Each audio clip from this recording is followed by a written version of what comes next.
আসসালামু আলাইকুম। আন্তর্জাতিক বাংলা সংবাদে আপনাদের স্বাগতম। শুরুতেই থাকছে শিরোনাম, এরপর বিস্তারিত। ইসরায়েলে ব্যালিস্টিক ক্ষেপণাস্ত্র হামলা সিরিয়ার হুতিদের। ইসরায়েলের বিরুদ্ধে অস্ত্র হাতে নিচ্ছে সিরিয়ার বাসিন্দারা। সৌদি আরবের সঙ্গে পারমাণবিক চুক্তির দ্বারপ্রান্তে যুক্তরাষ্ট্র।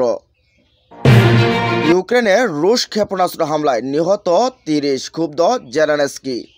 এতক্ষণ শুনছেন সংবাদ শিরোনাম, এবার জানুন পুরো বিস্তারিত। ইসরায়েলে ব্যালিস্টিক ক্ষেপণাস্ত্র হামলা হুতিদের। ফিলিস্তিনের গাজায় বর্বরোচিত হামলার প্রতিবাদে এবার ইসরায়েলে ব্যালিস্টিক ক্ষেপণাস্ত্র হামলা চালিয়েছে ইরান সমর্থিত ইয়েমেনের সশস্ত্র গোষ্ঠী। তবে হামলায় তাৎক্ষণিকভাবে ক্ষয়ক্ষতির কিংবা হতাহতের কোনো খবর পাওয়া যায়নি। রোববার হুতিদের চালানো এই ক্ষেপণাস্ত্র হামলার বিষয়ে ইসরায়েল জুড়ে সাইরেন বাজিয়ে বাসিন্দাদের সতর্ক করে দেওয়া হয় বলে জানিয়েছেন ইসরায়েলি সংবাদ মাধ্যম টাইমস অফ ইসরায়েল। ইয়েমেন থেকে এই ক্ষেপণাস্ত্র ছোড়া হয়েছে বলে ইসরায়েলের সংবাদ মাধ্যমের প্রতিবেদনে দাবি করা হয়েছে। বার্তা সংস্থা এএফপির প্রতিনিধিরা জেরুজালেমে ইসরায়েলি বাহিনীর সাইরেনের শব্দ শুনতে পেরেছেন বলে তাদের প্রতিবেদনে দাবি করেছেন। সাইরেন বাজিয়ে বাসিন্দাদের সতর্ক করে দেওয়ার পরপরই ইসরায়েলে হুতিদের ছোড়া ক্ষেপণাস্ত্র বিস্ফোরণের শব্দ শোনা গেছে বলেও জানানো হয়েছে এএফপির প্রতিবেদনে।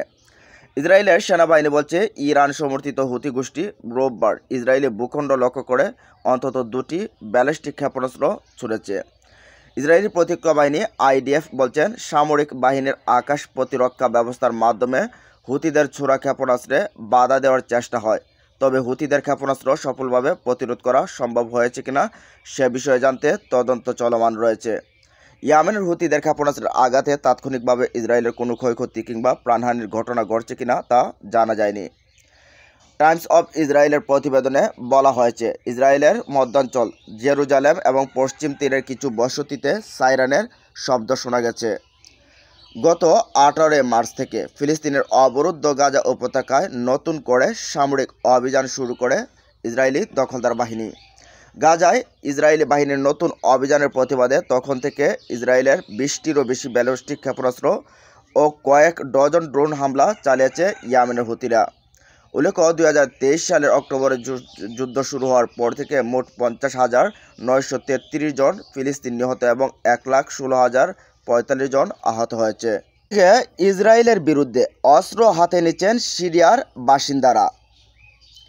গাজা উপত্যকায় পুনরায় আক্রমণ শুরু করার পাশাপাশি সিরিয়ার দক্ষিণাঞ্চল জুড়েও দখলদারিত্ব অব্যাহত রেখেছে ইসরায়েল। গোলান উপত্যকার পর প্রতিবেশী ভূখণ্ডের এই অংশটুকু গিলে খেতে সেই পুরনো কৌশলে এগোচ্ছে ইসরায়েলের সেনাবাহিনী। স্থল হামলা প্রসারিত সিরিয়ার আসাদ সরকার পতনের পর দেশ থেকে দেশটির বিভিন্ন স্থানেও তাণ্ডব চালাচ্ছে বর্বর সেনারা। সেখানেও চলছে হত্যাযোগ্য দখলদারিত্ব। সাম্প্রতিক সপ্তাহগুলোতে সিরিয়ার দক্ষিণাঞ্চল জুড়ে স্থল আক্রমণে আরও জোরদার করেছে। তবে আবার ইসরায়েলের বিরুদ্ধে প্রতিরোধ গড়তে অস্ত্র হাতে নিয়েছে সিরিয়ার দক্ষিণের শহর দারার বাসিন্দারা। সম্প্রতি সিরিয়ার দক্ষিণে বিমান হামলা এবং স্থল হামলা বাড়িয়েছে ইসরায়েল। সিরিয়ার ভূখণ্ডেও মাইলের পর মাইল অগ্রসর হয়েছে, জমি ও ঘরবাড়ি দখল করছে, কৃষকদের হত্যা করছে এবং এই অঞ্চলের জনসংখ্যাকে বিভক্ত করার চেষ্টা করছে। সিরিয়ার মাটিতে ঘাঁটিও স্থাপন করেছে তারা। এছাড়া সিরিয়ার দক্ষিণে সম্পূর্ণরূপে সামরিকরণের দাবিও করেছে ইসরায়েল। চলতি বছরের ফেব্রুয়ারিতে একটি সামরিক অনুষ্ঠানে নেতানিয়াহু বলছেন, আমরা কুনেইত্রা দারা ও সুয়াদাই প্রদেশ দক্ষিণ সিরিয়া সম্পূর্ণ সামরিকরণের দাবি করছি। এ বিষয়ে ইসরায়েলের সঙ্গে উত্তেজনা কমাতে সমঝোতার সুরে আলোচনার চেষ্টা করেছেন সিরিয়ার সশস্ত্র সংগঠন হায়াত তাহরির আল শাম। সংগঠনটির একজন সাবেক সদস্য জানিয়েছেন, আমরা ইসরায়েল বা অন্য কোনো পক্ষের সঙ্গে কোনো সংঘাত চাই না এবং আমরা সিরিয়াকে আক্রমণের ক্ষেত্র হতে দেব না। এর আগে গত ডিসেম্বরে সিরিয়ার ইসরায়েলি আক্রমণের প্রথম ঢেউয়ের পর দেশটির প্রেসিডেন্ট আহমেদ আল শারা বলছেন, সিরিয়ার জনগণের স্থিতিশীলতার জন্য সময়কাল প্রয়োজন। অতএব হামলা বন্ধ করতে হবে এবং তাদের সিরিয়া প্রত্যাহার করা উচিত। এরপর থেকে সারা তেল আবিবের সঙ্গে উত্তেজনা কমানোর চেষ্টা চালিয়ে যাচ্ছেন। একই সঙ্গে সিরিয়ার ভূখণ্ড থেকে ইসরায়েলি বাহিনী প্রত্যাহারের আহ্বান জানিয়েছেন। এই প্রচেষ্টা সত্ত্বেও ইসরায়েলি উপস্থিতি কেবল আরও আক্রমণাত্মক হয়ে উঠছে দেশটিতে। দারার পাশাপাশি কুনেইত্রা শহরেও তাণ্ডব চালাচ্ছে দখলদার সেনারা। সেখানেও ঘটছে বাড়িতে বাড়িতে অভিযান, আটক, সামরিক চেকপয়েন্টে নির্যাতন, চুরি ও হয়রানির ঘটনা। ইসরায়েলি সেনা জীবনযাত্রাকে অসহনীয় করে তুলছে বলে অভিযোগ করেছেন স্থানীয়রা। কুনেত্রা স্থানীয় বাসিন্দা মোহাম্মদ আল ফাহাদ বলছেন, ইসরায়েলি অনুপ্রবেশন শুরুর পর থেকে কুনেত্রার আল হুরিয়া ও আল রুয়াই অঞ্চল থেকে বাসিন্দাদের বাস্তুচ্যুত করা হয়। বেসামরিকদের অপমান করা, বাড়িঘর তল্লাশি করা, নির্বিচারে গুলি চালানো, স্থানীয়দের ভয় দেখানো সাধারণ ঘটনা হয়ে উঠছে বলে জানিয়েছেন আল ফাহাদ। তিনি আরও বলছেন, স্থানীয় বা আন্তর্জাতিক মিডিয়ার সঙ্গে কথা না বলার জন্য বেসামরিকদের প্রতিনিয়ত হুমকিও দেওয়া হয়। সম্প্রতি দখলদার বাহিনী কুনেত্রা অঞ্চলে সুরিয়া গ্রামেও হামলা চালানোর চেষ্টা করে। বাসিন্দারা তাদের ব্যক্তিগত অস্ত্র ব্যবহার করে দখলদার বাহিনীর মুখোমুখি হয়। তাদের তাৎক্ষণিকভাবে লক্ষ্যবস্তু করা হয়, যার ফলে 7 জন আহত হয়। কুনেত্রার কাছে আল রাফিদ গ্রামের 47 বছর বয়সী ওমর হানুন বলছেন, আমরা সবেমাত্র একটি যুদ্ধ শেষ করেছি, কিন্তু আমাদের শেষ রক্ষা করার জন্য ইসরায়েলের সঙ্গে আরেকটি যুদ্ধ শুরু করতে আমাদের কোনো সমস্যা নেই। 25 ফেব্রুয়ারি ইসরায়েলি সামরিক অনুপ্রবেশের বিরুদ্ধে একটি বেসামরিক বিক্ষোভ সংগঠন ছিলেন হানুন। শুরুর দিকে সবাই ভয়ে ভয়ে দিন পার করলেও এখন প্রতিরোধ গড়ে তোলার চেষ্টা করছেন স্থানীয় বাসিন্দারা। তবে সিরিয়া জুড়ে ইসরায়েলি ভয়, স্থানীয় স্থানচ্যুতি ও আতঙ্ক বিরাজ করছে। আরবের সঙ্গে পারমাণবিক চুক্তির দ্বারপ্রান্তে যুক্তরাষ্ট্র।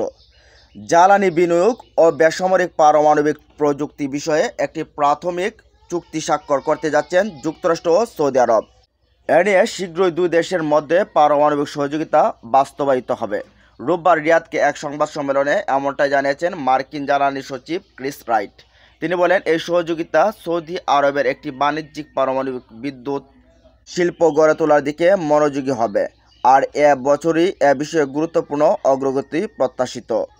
তবে দুই দেশের মধ্যে এই পারমাণবিক সহযোগিতা সম্পর্কিত বিস্তারিত তথ্য এ বছরের শেষ দিকে প্রকাশ করা হবে বলেও উল্লেখ করেন রাইট।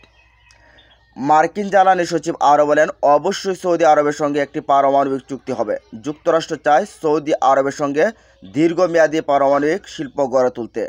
রাইট এ সময় জানান, তার এই সফরে দ্বিপাক্ষিক আলোচনার বিষয়গুলোর মধ্যে ছিল জ্বালানি সহযোগিতা, গুরুত্বপূর্ণ খনিজ আহরণ ও প্রক্রিয়াজাতকরণ, শিল্প উন্নয়ন ও জলবায়ু পরিবর্তন প্রভাব। যুক্তরাষ্ট্র সৌদি সম্পর্কে প্রসঙ্গে তিনি বলেন, আমি মনে করি সৌদি আরব যুক্তরাষ্ট্রের বিনিয়োগকারী শীর্ষ দেশগুলোর একটি হয়ে উঠবে, আর তা হবে উভয় দেশের জন্যই লাভজনক। রাইট এ সময় সৌদি আরবের সৌরশক্তি সম্ভাবনা ও প্রযুক্তিগত উন্নয়নের সম্ভাবনা ও সুযোগেরও প্রশংসা করেন। এছাড়া সৌদি জ্বালানি খাতের দক্ষতা ও দীর্ঘমেয়াদী পরিকল্পনা ভূয়সী প্রশংসা করেন। একই সঙ্গে তিনি সৌদি যুবরাজ মোহাম্মদ বিন সালমান ও জ্বালানি মন্ত্রী প্রিন্স আব্দুল আজিজ বিন সালমানের আতিথেয়তায় মুগ্ধ হয়ে তাদের প্রতি কৃতজ্ঞতা জানান।